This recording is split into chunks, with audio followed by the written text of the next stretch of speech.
नमस्कार विद्यार्थी मित्रांनो. मागील व्हिडिओमध्ये आपण डिप्लोमाबद्दल माहिती घेतली. म्हणजे इंजिनिअरिंगचा डिप्लोमा नक्की काय आहे?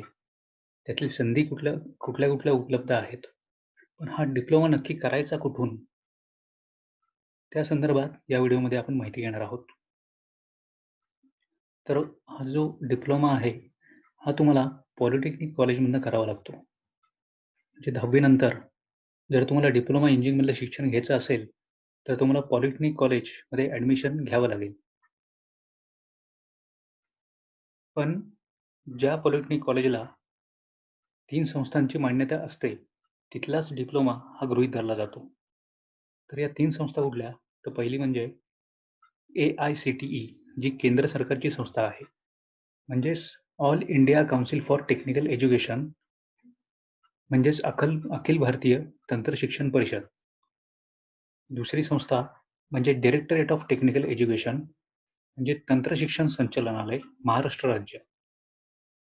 आणि तिसरी म्हणजे Maharashtra state board of technical education म्हणजे महाराष्ट्र राज्य तंत्र शिक्षण मंडळ MSBTE.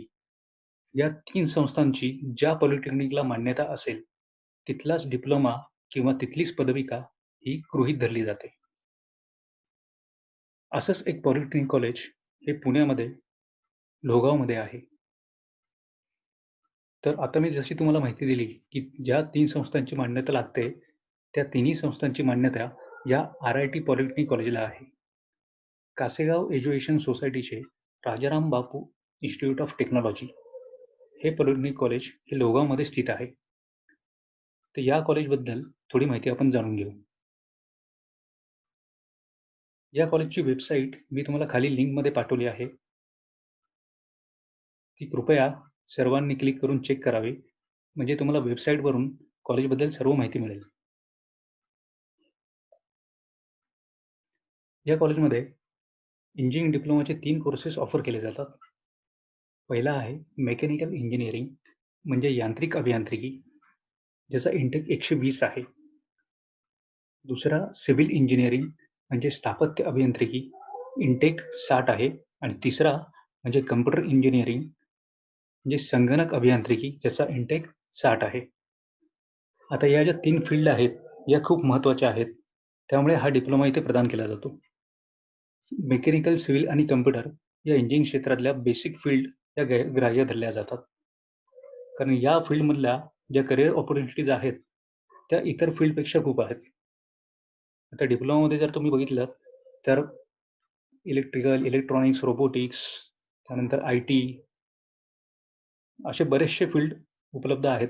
पण त्याच्यापैकी जर तुम्ही हे 3 बघितलेत सेक्टर्स मेकॅनिकल, सिव्हिल आणि कॉम्प्युटर, तर ह्याला बाहेर मान्यता आणि ह्याच्या संधी खूप उपलब्ध असल्यामुळे हे 3 कोर्सेस हे जास्त चालवले जातात. आता बरेच मुलांना एक भीती असते किंवा त्यांच्या पालकांना एक भीती असते, की काही मुलं हे अभ्यासामध्ये एव्हरेज किंवा कमी असतात. जर 10वी ला कमी टक्के पडले, तर त्यांचा असा समज असतो, की मी पुढे नक्की चांगलं करिअर करू शकतो की नाही.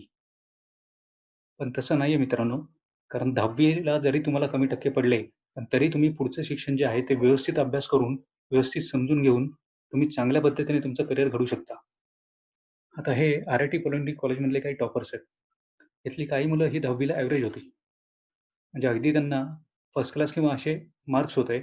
नंतर त्यांनी चांगला अभ्यास करून आता तुम्ही त्यांचे मार्क्स बघू शकताय. हे काही कठीण सब्जेक्ट्स आहेत डिप्लोमामधले. स्ट्रेंथ ऑफ मटेरियल्स किंवा मॅथेमॅटिक्स जर तुम्ही म्हणाल, तर मॅथेमॅटिक्स हा अत्यंत कठीण सब्जेक्ट ग्राह्य धरला जातो. म्हणजे मुलांना गणिताची भीती ही इतर विषयांपेक्षा जास्त असते. पण इथे जर तुम्ही मार्क्स बघितलेत, त्या मुलांचे मार्क्स 100 पैकी 100, 98 असे मार्क्स आहेत. म्हणजे जेणेकरून हा डिप्लोमा हा अभ्यासक्रम कठीण नाहीये. जर तुम्ही व्यवस्थित रेग्युलर अभ्यास केलात, तर यापेक्षा सोपं काही नाहीये. त्यासाठी ही स्लाईड इथे दाखवण्यात आलेली आहे. या RIT पॉलिटेक्निक कॉलेजचे इंडस्ट्री इन्स्टिट्यूट इंटरॅक्शन आहे. म्हणजेच जो डिप्लोमाचं शिक्षण असतं, त्यामध्ये 2 पार्ट असतात. एक थिअरेटिकल आणि एक प्रॅक्टिकल म्हणजेच हँड्स ऑन ट्रेनिंगचा. थिअरेटिकल पार्ट म्हणजे जो आपल्याला कॉलेजमध्ये शिकवला जातो तो. आणि डिप्लोमा की इंजिनिअरिंग शिक्षण हे थिअरेटिकलपेक्षा प्रॅक्टिकल हे महत्त्वाचं आहे. कारण त्यामध्ये तुम्हाला हँड्स ऑन मशीनवरती किंवा हँड्स ऑन ट्रेनिंग घ्यावं लागतं. त्यासाठी या कॉलेजचे काही इंडस्ट्रीबरोबर टायअप्स आहेत. जेणेकरून थेरोटिकल पार्ट हा त्या कॉलेजमध्ये शिकवला जातो आणि त्याचं प्रॅक्टिकल किंवा हँड्स ऑन ट्रेनिंग किंवा इंडस्ट्रियल व्हिजिट्स या ॲक्चुअल त्या साईटवर मुलांना दाखवल्या जातात. म्हणजे इंडस्ट्रीमध्ये किंवा त्या कंपनीमध्ये काम कसं चालतं, हे त्या मुलांना शिकताना समजतं. जेणेकरून त्यांचं शिक्षण पूर्ण झाल्यावरती ही मुलं त्या कंपनीमध्ये किंवा इंडस्ट्रीमध्ये अगदी व्यवस्थित सामावू शकतील आणि त्यांना चांगल्या संधी उपलब्ध होऊ शकतील. असे 10 ते 15 इन्स्टिट्यूट बरोबर या कॉलेजचा टाय अप आहे. त्याचप्रमाणे या कॉलेजमध्ये वेगवेगळ्या ॲक्टिव्हिटीज मुलांसाठी घेतल्या जातात. जसे पहिला पॉइंट आहे different technical workshops and events. म्हणजे समजा इथे 3 ब्रांच आहेत मेकॅनिकल, सिव्हिल आणि कॉम्प्युटर. तर या प्रत्येक क्षेत्रामधले काही उच्चस्तरीय त्या कंपनींमधले एक्सपर्ट्स बोलवून मुलांना मार्गदर्शन केले जाते. जेणेकरून त्या मुलांना आत्ता ॲक्चुअल फील्डमध्ये काय चाललंय, ते लोक कसे काम करतात, त्याबद्दल काही वर्कशॉप्स आम्ही आयोजित करतो, ज्यामध्ये हे जे एक्सपर्ट्स असतात ते मुलांना मार्गदर्शन करतात. त्याचप्रमाणे स्टेट आणि नॅशनल लेव्हलचे इव्हेंट्स इथे घेतले जातात. Entrepreneurship awareness program. आता एंटरप्रेन्योरशिप म्हणजेच काय? तर जसं मी मगाशी सांगितलं, की तुम्ही डिप्लोमा झाल्यावरती तुम्हाला 3 ऑप्शन्स असतात. एक तर तुम्ही डिग्रीला ॲडमिशन घेऊ शकता, जॉब करू शकता किंवा स्वतःचा बिझनेस चालू करू शकता. तर एंटरप्रेन्योरशिप म्हणजेच उद्योजकता. म्हणजे एखाद्या विद्यार्थ्याला जे डिप्लोमा झाल्यावर स्वतःचा बिझनेस ओपन करायचा असेल, तर त्यामध्ये कुठल्या संधी उपलब्ध आहेत, त्या संधींबद्दल माहिती या एंटरप्रेन्योरशिप अवेअरनेस प्रोग्राम म्हणजेच उद्योजकता विकास कार्यक्रम यामध्ये दिले जाते. त्यासाठी आमचा MCED म्हणजे महाराष्ट्र उद्योजकता विकास केंद्र यांच्याशी टाय अप झालाय. तिथले काही गव्हर्नमेंट एक्सपर्ट्स येऊन मुलांना मार्गदर्शन करतात.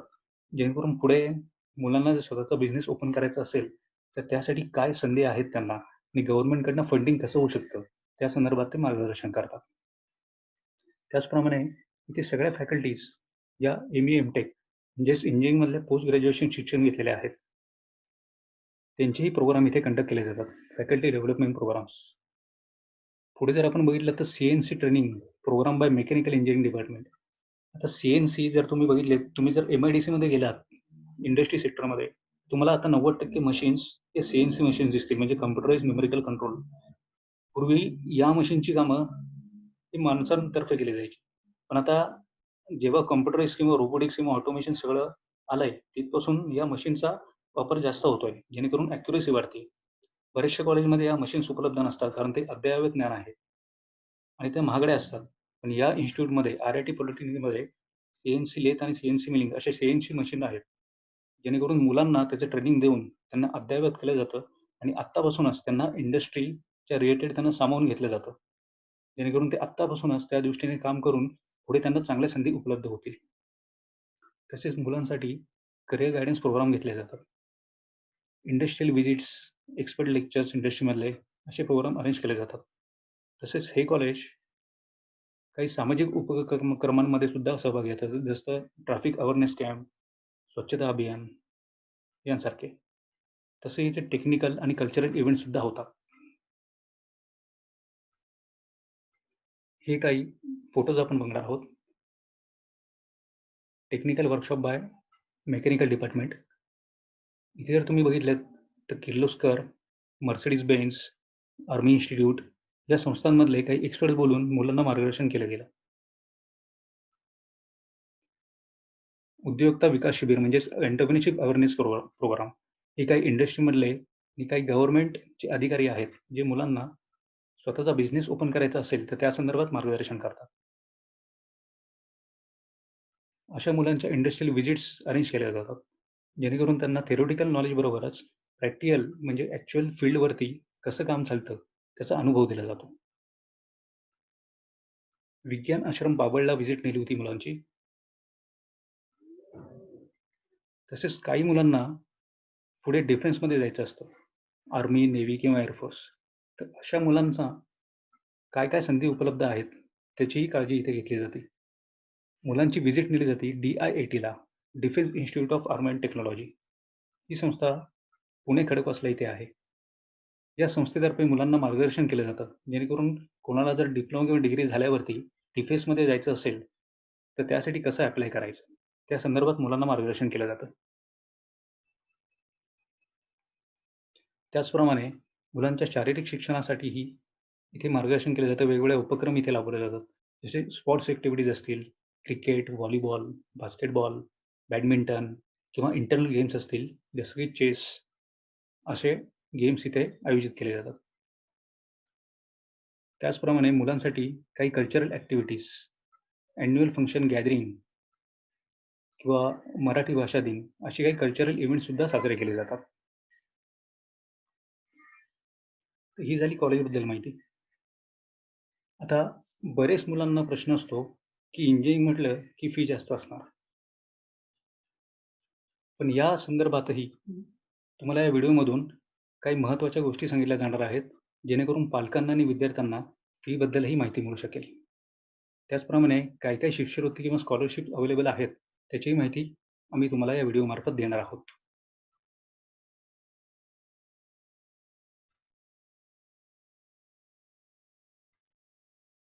या स्लाइडमध्ये दाखवल्याप्रमाणे मुलांसाठी काही गव्हर्नमेंटच्या स्कॉलरशिप्स किंवा शिष्यवृत्ती अवेलेबल असतात. आता हे कॉलेज हे शासनमान्य असल्यामुळे, ज्याला AICTE, DT आणि MSBTची मान्यता असल्यामुळे काही गव्हर्नमेंटच्या स्कीम्स किंवा स्कॉलरशिप्स या विद्यार्थ्यांसाठी उपलब्ध असतात.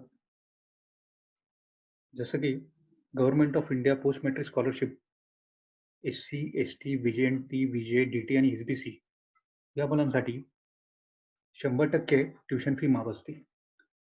तसेच OBC या कॅटेगरीतल्या मुलांसाठी 50% हे शुल्क माफ केलं जातं.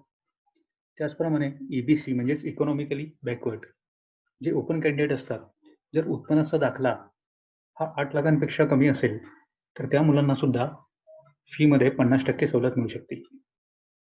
त्याचप्रमाणे डॉक्टर पंजाबराव देशमुख हॉस्टेल इन्सेंटिव्हज काही वर्कर्सची मुलं असतात, त्यांच्यासाठी ही स्कीम उपलब्ध आहे. त्याचप्रमाणे मायनॉरिटी कॅटेगरीसाठी जसं की मुस्लिम, बुद्धिस्ट, ख्रिश्चन, शीख, पारसी, जैन यांच्यासाठी फी ही 25,000 असते. स्कॉलरशिप दिली जाते. त्याचप्रमाणे MSBT मेरिट बेस्ड स्कॉलरशिप म्हणजे Maharashtra state board of technical education यांच्याकडून सुद्धा 7,000 हुशार मुलांसाठी स्कॉलरशिप दिली जाते. त्यामुळे विद्यार्थ्यांनी आणि पालकांनी जरी हा फीचा विचार महत्त्वाचा असेल, तरी ह्या कॉलेजमध्ये स्कॉलरशिप्स अवेलेबल आहे. त्यामुळे त्याची काळजी करू नये.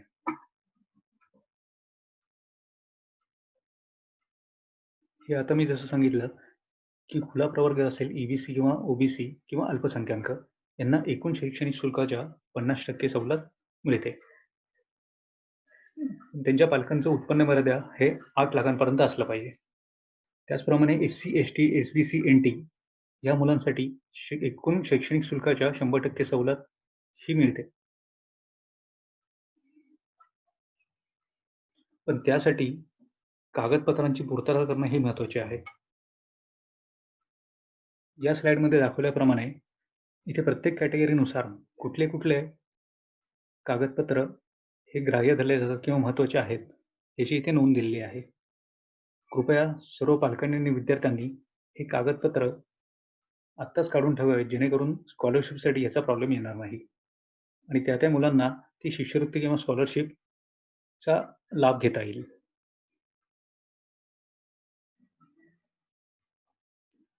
आता ही ॲडमिशन प्रोसेस जी असते डिप्लोमाची, ती कधी सुरू होते? तर 10वीचा रिझल्ट लागल्यावरती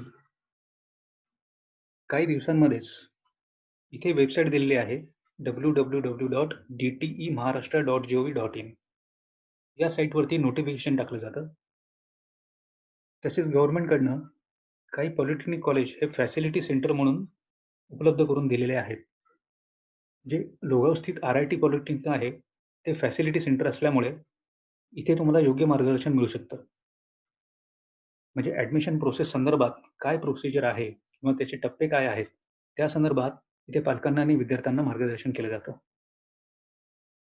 त्या संस्थेचा DT कोड आहे 6456 आणि MSBT कोड आहे 1227.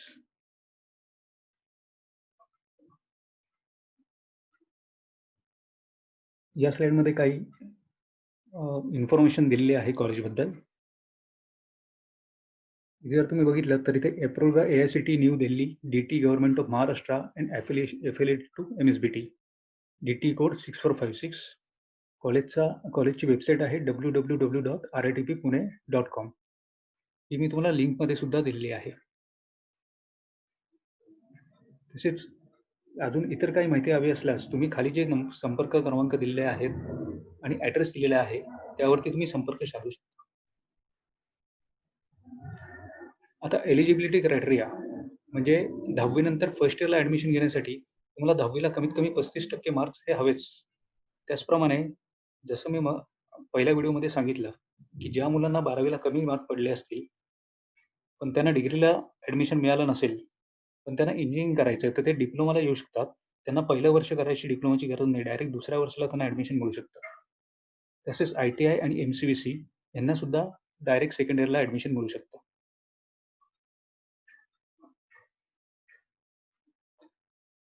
इथे काही फॅसिलिटीज दिलेल्या आहेत. कॉलेजची बस सुद्धा अवेलेबल आहे मुलांसाठी. लायब्ररी फॅसिलिटी, वर्कशॉप्स कंडक्ट केले जातात. ही जी DITला व्हिजिट झाली होती त्याचे फोटोज आहेत. तसेच डिप्लोमा नंतर मुलांना प्लेसमेंटची सुद्धा फॅसिलिटी अवेलेबल आहे. यामध्ये इथे काही कंपनीचे लोगो तुम्हाला दाखवले ज्यामध्ये आमची मुलं प्लेस झालेली आहेत. जे मुलांना चांगल्या संधी इथे उपलब्ध करून दिल्या जातात. त्यांना चांगलं पॅकेज डिप्लोमा झाल्या उपलब्ध करून दिलं जातं.